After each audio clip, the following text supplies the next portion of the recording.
Boa tarde a todos, meu nome é Thaís, sou estudante de pós-graduação em Gestão Empresarial aqui no Instituto Federal. Hoje vou apresentar para vocês o trabalho que desenvolvi para a disciplina de Conjunturas Econômicas ministrada pelo professor Cássio Moreira.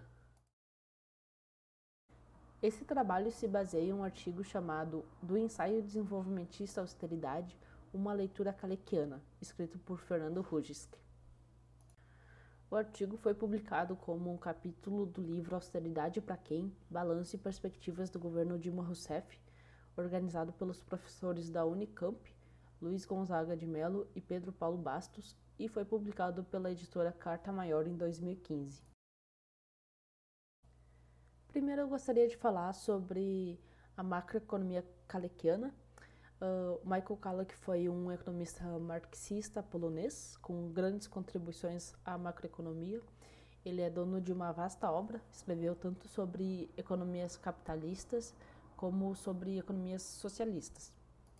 Aqui vamos dar ênfase ao seu pensamento sobre as economias capitalistas. A sua principal obra se chama Teoria da Dinâmica Econômica, que trata principalmente das economias capitalistas desenvolvidas. A análise de Kalek sobre economias capitalistas busca retomar e desenvolver o problema da realização da produção. Em 1936, Keynes publica sua principal obra, A Teoria Geral do Emprego dos Juros e da Moeda, logo depois das primeiras publicações de Kalek sobre o mesmo assunto, em 1933 e 1935. Esses dois autores chegaram a certas conclusões parecidas, analisando de diferentes pontos de vista. Porém, Keynes era muito mais famoso e, por isso, Kalek, mesmo tendo escrito seus trabalhos antes de Keynes e sobre perspectiva diferente, passou a ser considerado como um keynesiano. Na teoria geral de Keynes, o problema da realização da produção passou a ser chamado de problema da demanda efetiva.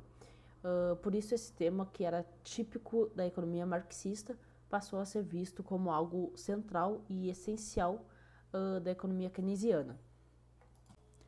Kalek retomou a questão do problema da realização, que foi esboçada inicialmente por Marx, e buscou desenvolvê-lo. Marx dizia que a realização da mais-valia depende dos gastos do capitalista com o acúmulo de capital, que seria o investimento, e com seu consumo pessoal. Essa noção constitui o ponto inicial das investigações de Kalek, e a partir disso ele nos mostra como os gastos dos capitalistas determinam não apenas o volume de lucros, mas também o montante de salários e o nível global da produção, que é a renda nacional. Com dada a capacidade produtiva da economia, são o investimento e o consumo dos capitalistas as variáveis elementares para explicar o nível global da renda. Kalek analisa cada uma dessas variáveis e com isso ele desenvolve esse problema. Agora, retomando ao contexto do governo Dilma Rousseff, que é analisado pelo artigo em questão, é necessário voltar um pouco no tempo para entender o porquê da economia ter desacelerado fortemente no primeiro governo Dilma.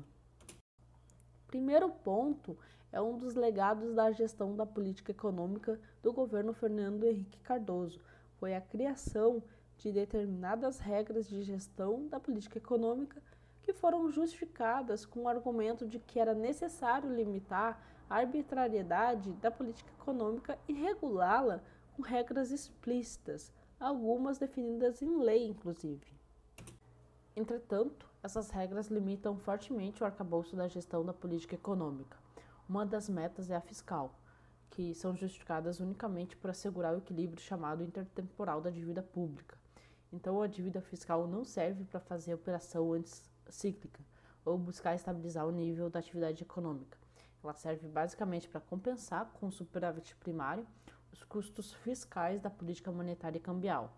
Até no campo do PSDB, o José Serra foi um grande crítico dessa regra e, digamos, dessa postura mais ortodoxa do Ministério da Fazenda do governo FHC. Além disso, temos um regime de metas de inflação, que basicamente interpreta a inflação brasileira como resultado do aquecimento do mercado de trabalho e busca estabilizar as expectativas de inflação, consultando os agentes de mercado a respeito das expectativas que eles têm sobre a inflação futura. Mas não é perguntado a eles como eles imaginam que é a causa do aumento dessa inflação futura. Ou seja, Se a expectativa da inflação aumentou, mesmo que a causa da inflação não seja uma causa que possa ser contida por elevação da taxa de juros, a taxa de juros tem que aumentar. É como se o regime de metas de inflação buscasse assegurar juros reais para os portadores de título de dívida pública, mais do que propriamente controlar a inflação. É importante entender isso porque 0,33% das contas bancárias tem 55% da riqueza financeira do Brasil. É esse grupo que tem influência e interesse em manter um regime de política fiscal que basicamente deixa orientado para evitar uma trajetória explosiva da dívida pública, realizando um superávit primário necessário para compensar o custo fiscal da política de juros altos ou da desvalorização cambial, ou seja, são economistas que defendem o papel da política monetária de acordo com a meta de inflação, para assegurar a taxa de juros real positiva, mais do que controlar a inflação. A despeito disso tudo e do compromisso de gestão para a preservação dessas metas que foram realizadas pelo presidente Lula em 2002, a economia cresceu muito. Mas por que ela cresceu? Basicamente por causa de um aumento das exportações e por conta da desvalorização cambial anterior. Mas além disso, principalmente por causa de uma política redistributiva, que tem um impacto dinâmico sobre o crescimento, porque ela não diminui a poupança. Na verdade, ela tem um aumento de salários e aumento do gasto social, o que não reduz a poupança. Aqui é importante frisar essa parte porque isso anula um argumento dos autores neoclássicos de que iria reduzir a poupança e automaticamente seria reduzido o investimento e assim o potencial de crescimento iria cair também. Mas não é isso que ocorre. Se há uma expansão do salário e do gasto social, uma melhoria da distribuição de renda e incorporação de pessoas no mercado de trabalho, isso irá induzir o aumento de investimentos. Portanto, a transferência da poupança financeira, que costuma ficar parada em títulos da dívida pública, gerando juros elevadíssimos, para a realização de investimentos produtivos, que dependem da indução do crescimento de mercado e da perspectiva de que ele continue crescendo. Entretanto, isso gera um aumento da arrecadação, que permite que o governo financie depois a ampliação do próprio gasto social e uma recuperação do investimento em infraestrutura. Por isso, a concentração de renda tende normalmente a prejudicar o crescimento econômico. Esse é o ponto central de modelos Kalekianos. E o contrário também é verdade. A experiência brasileira mostra muito bem isso. Então, esse foi o primeiro erro do governo Dilma I, realizar uma política super austera. O segundo erro foi tentar compensar o erro de realizar uma política contracíclica, expandindo não o investimento público, como o governo brasileiro fez em 2009 para reagir à crise mundial, mas expandindo subsídios e desonerações. No primeiro ano do governo Dilma, houve um ajuste fiscal um pouco superior a 1% do PIB, concentrado em uma queda de investimento público de 12% em termos reais.